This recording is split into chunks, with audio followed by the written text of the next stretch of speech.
snack. Me and you gonna have a little chat about books. Hi guys! So I am here today to do a book review, and the book that I'm going to be reviewing is the second one in the Rainwild series by Robin Hobb.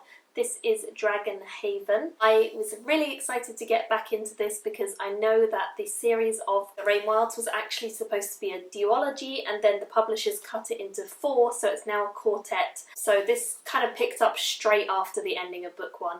It was basically a solid continuation. It could have easily been one book from my point of view, and I think it would have been a bit better if it was just all in one book, but I can understand why they split it up because otherwise it would be quite a chunky book. Really like this series because it focuses on mythical creatures of dragons a bit more than some of her other series, and we get to see a lot more interaction with dragons, and just we discover a lot of history in this series. I think it's probably not my favourite of the series. I mean, I do think that the Farseer books and the live ship books are better, but I do think that there's some great moments happening within the Rainwilds books that we don't really get to see in previous ones. For example, we have our main few characters. We have Femara, who is a young adventurer. She lives in the Rainwilds, and she was never really supposed to be born because she was quite deformed when she was born.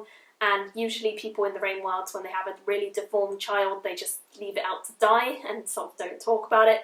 But she was not left out to die. Her father decided she was worth saving, and so she's grown up her life in the Rainwilds, and she is on a big epic quest with some of these dragon creatures, and she is going along to help them. We also get to see Captain Leftrin and Elise. Elise is a Bingtown trader, and Captain Leftrin is a trader on the Rainwild River who owns the Tarman, which is a live ship.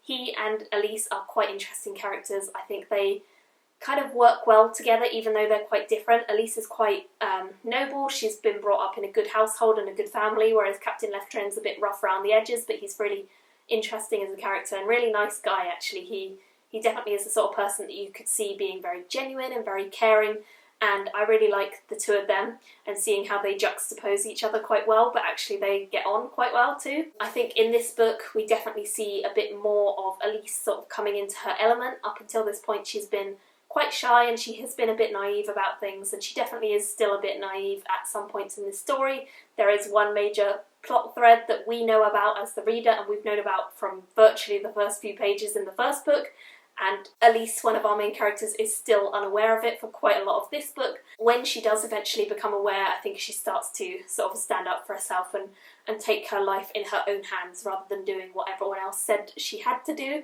And I like that. Captain Leftrin, I think, is a really nice guy, as I said. I think his storyline in this one is interesting too because he gets a bit of blame and judgment from various characters, which he doesn't necessarily deserve, but he kind of has to justify his reasoning a bit. And I liked seeing that, and I liked seeing him be honest with people. We also have some other characters. We get the dragon characters, which I always love seeing the dialogue of the dragons and the way that they think, because they are really different from humans within the world. Dragons have a complete, utter selfishness that they just think that they are the best in the world and humans are nothing and they should worship them, and they very much believe that they are better than anything, which they kind of are because dragons are awesome. But even so, they are quite entitled, shall we say. And I love seeing their parts. And then equally we have Cedric, who is he's a very strange character because I absolutely hate him in the first book, and I hated him for a lot of this one too.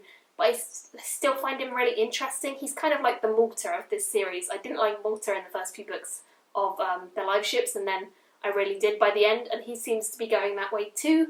I'm liking seeing how his story develops in this one. He really does have some challenges that he has to overcome, and he has to sort of decide where his loyalties lie quite a lot in this book, and I like that. This storyline basically follows our intrepid adventurers as they all journey along the Rainwild River. Not a very nice place because it's acidic and it can rot you and your skin and flesh, and it will rot anything that is not wizard wood. So basically you don't really want to be in the river, but if you are a dragon you can survive it. It's not a nice place to be, and they are travelling along in the hopes of finding a new place to live, and it's basically following all of the trials that they have to face along the way. I thought that this one was better paced than the last one. I thought we had a lot more action scenes going on, and there were a lot more moments where I was quite on edge and wondering what was going to happen to our characters. I didn't ever feel like any of them were definitely going to die, but I did feel like there were some very tense moments that could have resulted in some real tragedy. So that was really good, and I felt like it definitely improved on the last one. I did end up only giving this a 4 out of 5 stars again, but I still really liked it. I didn't think it quite merited a 4.5. I'm hoping the next few in the series do, but I still really think it's a great series and I do love it. So anything by Robin Hobb seems to be good so far with me, and I would love to hear your thoughts. If you guys have read the Rainwell books, then definitely tell me, did you like them? What about this one in particular? Is it one that you thought was better than the first or not? I'd love to hear your thoughts. Thank you all for watching, and I will see you all very soon in another video. Bye! Me and you gonna have a little chat about the